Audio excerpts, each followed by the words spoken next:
Live കാണാത്ത പ്രേക്ഷകർക്ക് ഇപ്പോൾ ഒരു ക്ലാരിറ്റി കിട്ടിയെന്ന് ഞാൻ വിചാരിക്കുന്നു. അനീഷ് എങ്ങനെയാണ് അനുമോളുടെ പ്രതികരണത്തോട് റിയാക്ട് ചെയ്തത്?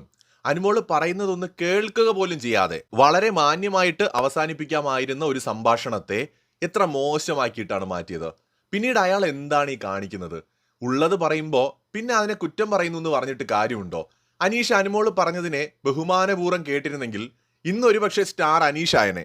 പക്ഷെ അനീഷ് അതിനെ ഒരു പ്രതികാര ബുദ്ധിയോടെ, ഒരു ദേഷ്യത്തോടെ, പകയോടെയാണ് നേരിട്ടത്. അനീഷിന് ഒരാളോട് ഇഷ്ടം തോന്നി, ആ ആളോട് അനീഷ് അത് പറയുമ്പോൾ തിരിച്ച് ഞാൻ അങ്ങനെയല്ല കാണുന്നത്, സഹോദരനെ പോലെയാണ് കാണുന്നതെന്നോ അല്ലെങ്കിൽ എനിക്കിപ്പോൾ താല്പര്യമില്ലെന്നോ ഒരാൾ പറഞ്ഞാൽ ഇങ്ങനെയാണോ റിയൽ ലൈഫിലും അനീഷ് റിയാക്ട് ചെയ്യേണ്ടത്? അതൊരു ബാഡ് ആയിട്ടുള്ള ഒരു എക്സാമ്പിൾ ആണ്. ഈ വീഡിയോ കണ്ടുകൊണ്ടിരിക്കുന്ന യങ് ആയിട്ടുള്ള ആൾക്കാരായിക്കോട്ടെ, കൗമാരപ്രായക്കാരായിക്കോട്ടെ, നിങ്ങൾ മനസ്സിലാക്കേണ്ടത്, നിങ്ങൾക്ക് ഇഷ്ടം തോന്നുന്ന ആൾക്ക് അവർക്കും സ്വപ്നങ്ങളും ആഗ്രഹങ്ങളും ഒക്കെ ഉണ്ടാവും. അവരിങ്ങോട്ട് നിങ്ങളോട് നോ പറയുകയാണെങ്കിൽ നിങ്ങൾ റെസ്പെക്ട് ചെയ്യണം. അല്ലെങ്കിൽ കുറച്ചു കാലം കൂടി കാത്തിരുന്നിട്ട് നിങ്ങൾക്ക് ഒരിക്കൽ കൂടി അവരോട് റിക്വസ്റ്റ് ചെയ്യാം, അല്ലെങ്കിൽ ഒരിക്കൽ കൂടി ചോദിക്കാം എന്തെങ്കിലും മാറ്റമുണ്ടോ എന്ന്. അപ്പോഴും നോ ആണ് പറയുന്നെങ്കിൽ പിന്നെ ദയവ് ചെയ്ത് ആ വഴി പോകാതിരിക്കുക. നിങ്ങളോട് ഇഷ്ടമുള്ള ഒരാൾ നിങ്ങളെ തേടി വരുമെന്ന വസ്തുത നിങ്ങൾ മനസ്സിലാക്കുകയും വേണം. അല്ലാതെ അനീഷ് ചെയ്യുന്നത് ഒരിക്കലും ഒരു റൈറ്റ് ആയിട്ടുള്ള കാര്യമല്ല, അതൊരു റോങ് ആയിട്ടുള്ള ഒരു എക്സാമ്പിൾ ആണ്.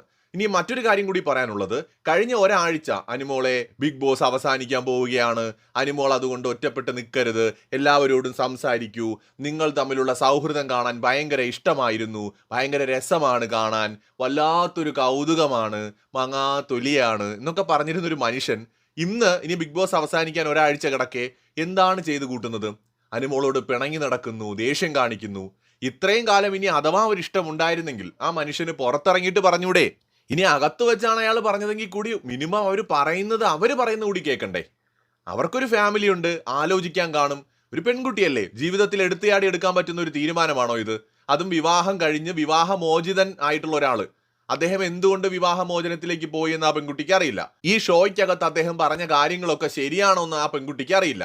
അയാളെക്കുറിച്ച് എന്താണ് അയാൾ റിയൽ ലൈഫിൽ എന്നറിയില്ല. ഒന്ന് അന്വേഷിക്കണ്ടേ, ഒന്ന് മനസ്സിലാക്കണ്ടേ? അപ്പോൾ പ്രായവും പക്വതയും എത്തിയ ഒരു പെൺകുട്ടി സ്വാഭാവികമായിട്ടും അതിനൊക്കെ കുറച്ച് സമയമെടുക്കും. മാത്രമല്ല അവർക്ക് ഒറ്റ നോട്ടത്തിൽ അങ്ങനെ ഒരു ഇഷ്ടമില്ല. ഒരു സഹോദരനോട് എന്ന പോലെയാണ് ആ പെൺകുട്ടിക്ക് ഒരു ഇഷ്ടമെന്നുണ്ടെങ്കിൽ അതിനെ എങ്ങനെയാണ് വളച്ചൊടിക്കാൻ കഴിയുക? ഒരാളുടെ തലയിൽ മസാജ് ചെയ്ത് കൊടുക്കുന്നത് കാമുകിമാരോ അല്ലെങ്കിൽ ഭാര്യമാരോ മാത്രമാണോ? അമ്മമാരും സഹോദരങ്ങളൊന്നും അവരുടെ സഹോദരന്മാർക്ക് ചെയ്തു കൊടുക്കത്തില്ലേ? സഹോദരിമാർക്ക് മസാജ് ചെയ്ത് കൊടുക്കില്ലേ തലയിൽ? അമ്മമാര് ചെയ്തു കൊടുക്കില്ലേ? സുഹൃത്തുക്കൾ ചെയ്തു കൊടുക്കില്ലേ? അപ്പോൾ മസാജ് ഒന്ന് ചെയ്തു കൊടുത്താലോ, തലയിലെ 3 നരച്ച മുടി പറിച്ചാലോ, അല്ലെങ്കിൽ ഒന്ന് സ്നേഹത്തോടെ ചിരിച്ച് സംസാരിച്ചാലോ, 10-20 മിനിറ്റ് അടുത്തടുത്തിരുന്ന് സംസാരിച്ചാലോ ഉടനെ ആ പെൺകുട്ടി പ്രേമമാണ്, അല്ലെങ്കിൽ ആ പെൺകുട്ടി ഹോപ്പ് കൊടുക്കുന്നു എന്നൊക്കെ പറയുന്ന മനുഷ്യന്മാര് ഏത് നൂറ്റാണ്ടിലാണ് ജീവിക്കുന്നത്? ഒരു നൂറ്റാണ്ടിലും ഇങ്ങനെയൊന്നും ആയിരുന്നില്ല. അതൊക്കെ ഏതെങ്കിലും ഒരാൾക്ക് ഹോപ്പായിട്ട് തോന്നുന്നെങ്കിൽ അത് ആ മനുഷ്യന്റെ കുഴപ്പമല്ലേ, ആ പെൺകുട്ടിയുടെ കുഴപ്പമാണോ? അല്ലെങ്കിൽ ഇനി അയാൾക്ക് അങ്ങനെ തോന്നിയാൽ തന്നെ അതിനുള്ള ഏറ്റവും ലളിതമായ മാർഗം ഇപ്പൊ അനീഷ് ചെയ്ത പോലെ എന്നോട് ഇഷ്ടമുണ്ടോ, പ്രണയമുണ്ടോ, അല്ലെങ്കിൽ വിവാഹം കഴിച്ചാലോ എന്ന് ചോദിക്കാം.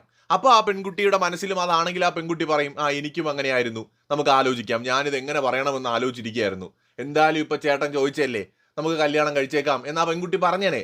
മറിച്ച് അയ്യോ ചേട്ടാ എനിക്ക് അങ്ങനെയൊന്നും ഇല്ലേ, ഞാനൊരു സഹോദരനെ പോലെയാണ് ചേട്ടാ കണ്ടത്, അല്ലെങ്കിൽ ചേട്ടാ എനിക്കിപ്പോൾ വിവാഹത്തെക്കുറിച്ച് ആലോചിക്കാനൊന്നും പറ്റില്ല, അതിന് എനിക്ക് ഒരുപാട് ലക്ഷ്യങ്ങളും സ്വപ്നങ്ങളും ഒക്കെ എൻ്റെ ലൈഫിലുണ്ട്, ചേട്ടാ അതൊക്കെ ഒന്ന് മനസ്സിലാക്കണം എന്നൊരു പെൺകുട്ടി പറഞ്ഞ ഉടനെ അത് പൂർണ്ണമായി കേൾക്കാതെ എണീറ്റ് പോവുക, മുഖം വീർപ്പിച്ച് നടക്കുക, ഇതൊന്നും ഒരു സാധാരണ മനുഷ്യൻ ചെയ്യേണ്ട കാര്യമില്ല. അനീഷ് ഇത് ഗെയിമായിട്ടാണ് ചെയ്തതെങ്കിൽ ആ ഗെയിമെന്നും പറഞ്ഞ് നമുക്ക് ആശ്വസിക്കാം.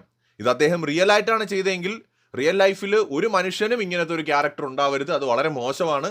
നമുക്കൊരാളോട് പ്രണയം തോന്നുന്നതിൽ തെറ്റില്ല, ഇഷ്ടം തോന്നുന്നതിൽ തെറ്റില്ല, അത് തുറന്ന് പറയാൻ ധൈര്യം കാണിക്കുന്നതിലും തെറ്റില്ല. പക്ഷെ അവിടെ നിന്നുള്ള മറുപടി നോ ആണെങ്കിൽ നമ്മൾ അതിനെ ബഹുമാനിക്കാനും പഠിക്കണം.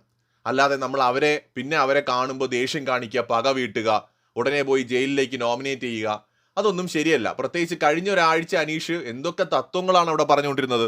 അതിന് ഘടകവിരുദ്ധമായിട്ടല്ലേ ഇപ്പൊ അനീഷ് ചെയ്യുന്നത്? അനുമോളെ ബാക്കി എല്ലാവരുമായിട്ടും മിണ്ടിച്ച് സുഹൃത്താക്കിയതിന് ശേഷം എനിക്ക് തോന്നുന്നു അനീഷിന് ഒറ്റപ്പെടാൻ വേണ്ടിയിട്ട് അനീഷ് ഇതൊക്കെ ചെയ്ത പോലെ തോന്നുന്നു. മറ്റൊരു വീഡിയോയുമായി വീണ്ടും വരാം.